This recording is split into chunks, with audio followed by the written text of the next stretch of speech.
Presented by Church Tech U, it's the ProPresenter show.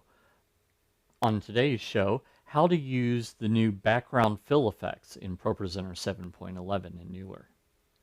Hi, and welcome again to the ProPresenter show. This is the show where I teach all about ProPresenter. My name's Paul Allen Clifford. And before we get started, why don't you join the over 10,000 other people who have subscribed to, liked, commented on, etc. this channel, so that you can get notifications for when new tutorials like this one are first available. So Renewed Vision just announced ProPresenter 7.11 as I'm recording this, just a couple of days ago actually. Yeah, a couple of days ago. So the thing that a lot of people want to know is, well, what's new? Well, I released a tutorial last week to show you what's new with that, but I thought that now I would show you how to use the new features in ProPresenter 7.11. So if we head over to my computer, first let's find a song that we can do something with here. Scroll down here. I've got something in one of these playlists, I think. Maybe Amazing Grace. Yep. Okay. So here we are in Amazing Grace, and so we're good here.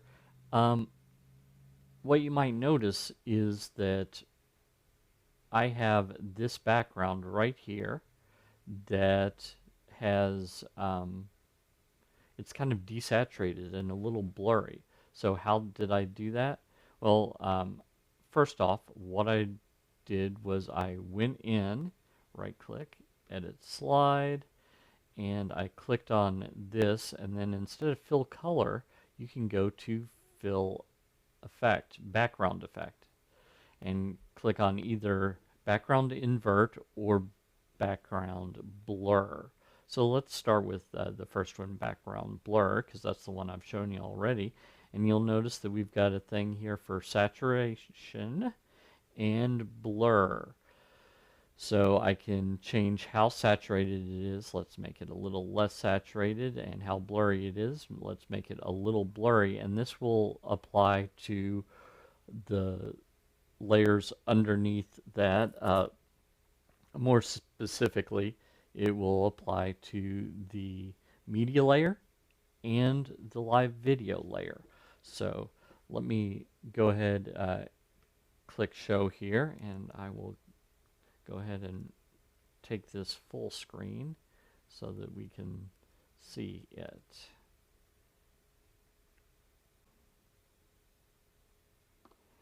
So as you can see right here, we have, it's clearly the same background because this line continues on along here, but it's much blurrier here and it's desaturated.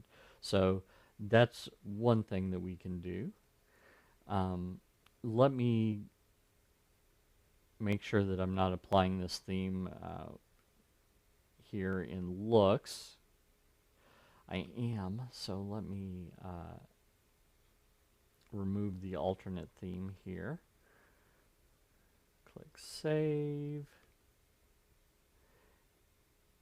And then now we're going to do this. So if I go down to background effect, and then instead of blur I select invert, then what this is going to do is it's going to make it kind of like a film negative just within this area. So let's click show here to update it, and then go full screen, and notice that we've got that going. So those are kind of the options that I have when it comes to this. Of course, I could put a stroke around the box if I wanted to.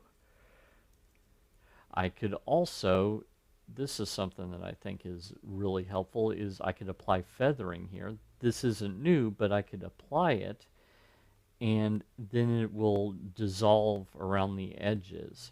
So let's click show here to update it, and I'll show you what that looks like. So now we've got it blurring between the two. So that's a kind of a cool effect. The yellow with the white text maybe wouldn't be perfect, but that is something that you can do. Just plan ahead of time, take a look, find one that you like, and go for that. Okay, so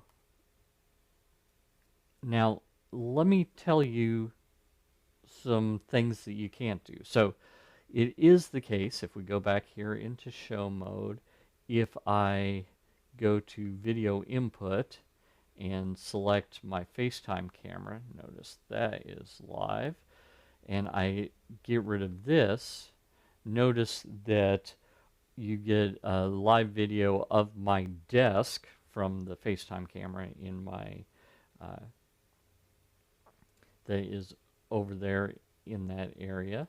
So let me take that full screen, and then I'm going to walk over. You can already see me a little bit, but I'm going to wave so you know that this is in fact full time. This is live, so that is applying in there. In order for this to work, though, this has to be captured into ProPresenter. So that's one thing that you would not want to do, is you would not want to capture it into ProPresenter only to send it out to a screen that's in the same room as the subject matter, because there will be additional latency. No matter how fast the computer is, at least right now, it does add a few frames of latency. And not everyone can see the amount of frames that it adds, but it seems like Murphy's Law is the person that doesn't want you to have screens at all will be one of the people that can see it. So keep that in mind as you're doing this. So that is one thing. Another thing is I've seen people say, well, can I just, instead of doing this on the live video layer or doing this on the media layer, can I send just the blurriness or just the inversion, the negative look, to my Decklink Duo and do it live with my video switcher? Well, let me show you what happens if you try and do that. So let's clear this out, and let me make sure that it's all set up correctly on my alpha output here. Okay, that looks right. If this were to work, what I would expect is when I take this full screen, I would have transparency all along the edges here. And then right in the middle, I would have this part of the screen negative. That's what, if this worked, I would expect. I don't think we're going to find that it works. So let me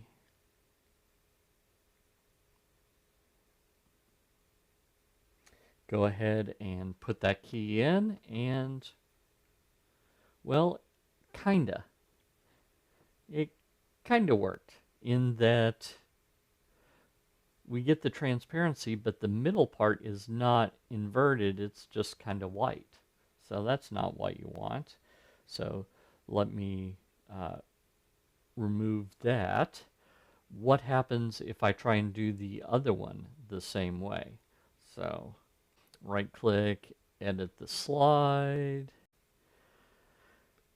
click on here, and instead of background invert, we're going to go to the blur, leave the settings the way we had them, go back to show, click on it again. Okay, it's not clear because it's just, I mean, it's not obvious what's going on because this would be blurring black and it's not doing anything. So what I expect once again when I come here is, if this did work, this center portion would be blurry. Let's see what it looks like. And no, it doesn't. So it's not the case that it will send those effects out to a Decklink Duo. It has to be live video that's captured into ProPresenter.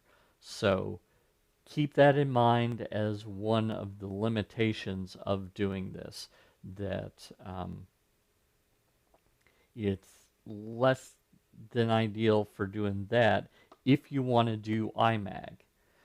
Either sending it out through the Decklink Duo or capturing the live video back into ProPresenter and then sending that back out. Either way, you're going to have problems. So that is